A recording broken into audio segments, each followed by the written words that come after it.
Alright mga ka-art lover, nauuso ngayon itong mga budget homes na ito.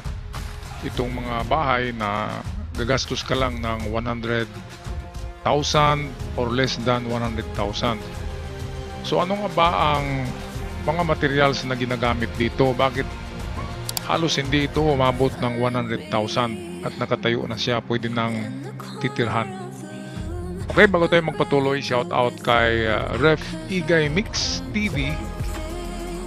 Courtesy niya ang video ito. Check nyo rin ang kanyang channel, mga ka-good news. Okay, ka-good news, ka-art lover, ka-TH, ito na. Kung kayo'y bagong kasal pa lamang o single o gusto nyong magsarili, ay ito yung bahay na gagastos ka lang ng 80 to 100,000. Pero hindi kasama ang labor dito, materials lang yan. So sa materials, 80 up to 100,000 lamang ay tatayo na ang bahay na ito. Bakit kaya ganun? Mga ka-art lover, totoo ba ito? Okay, totoo talaga yan. Ngayon, yan ay napakababa ng gastos kasi ang ginagamit na kahoy sa kanya ay kuko lumber. Okay, galing sa niyog nilagari. Ayan o. Yan yung close up po. Kuko lumber talaga siya. At isa rin na factor kung bakit mura at mababa ang gastos, 80,000 lang. Kasi one story lang siya. Kung dalawang palapag yan, mahal na yan. Malaki ang gastusin. Pangalawang factor bakit mura siya, dahil hindi siya gumagamit ng mga bakal o kabilya o kabilyada. Ang tanging mahal lang na material sa kanya ay yung color roof, yung bubong niya na color roof, yun lang. Pero sa kalahatan, ang mga materials ay napakamura. Yung ginagamit na sa dingding niya, yung mga kakabitan ng dingding ay cladding. Okay, semi-cladding na siya. Nire-rivets lang or binabari na lang dyan ang mga dingding. At gumagamit lang siya ng yung asbestos na dingding para hindi nalalata. Hardiflex ang dingding niya. Malinis tingnan ng Hardiflex sa labas, parang konkreto yan. Ayan, kaya automatic finish na siya.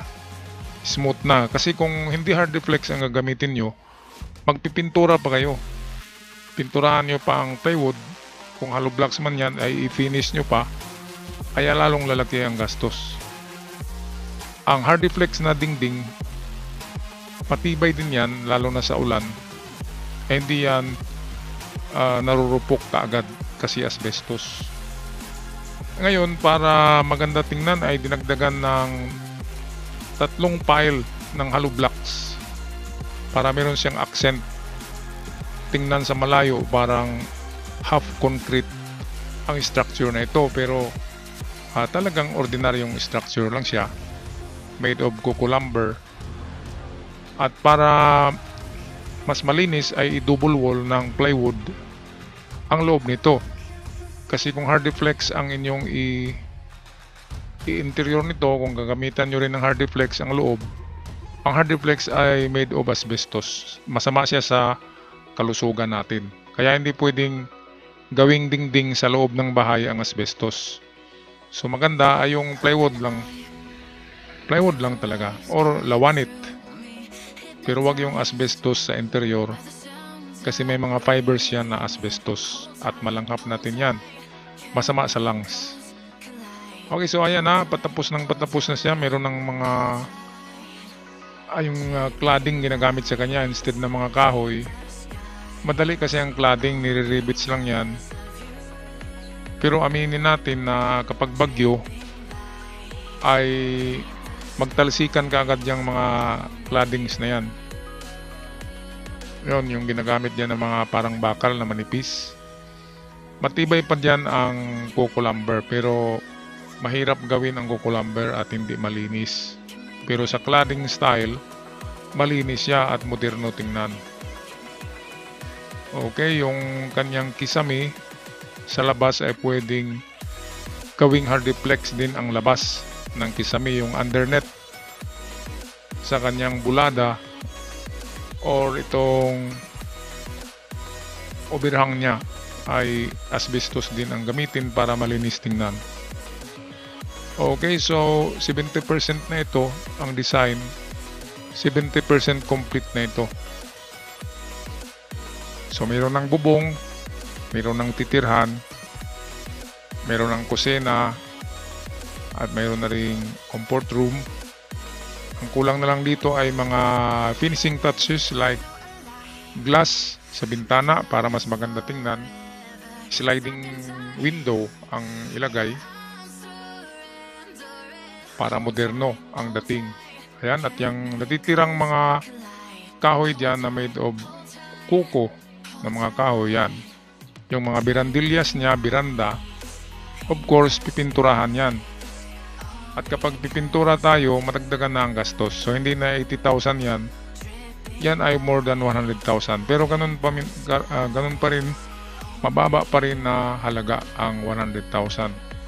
At tatayo na ang bahay nyo. Huwag lang kayong mag-away ng misis nyo kasi siguradong wasak ang dingding niyan. Kasi hardiplex at cladding lang, hindi gaanong matibay talaga. Pero maganda tingnan. Ayan o, 75% finish. Meron na siyang flower box.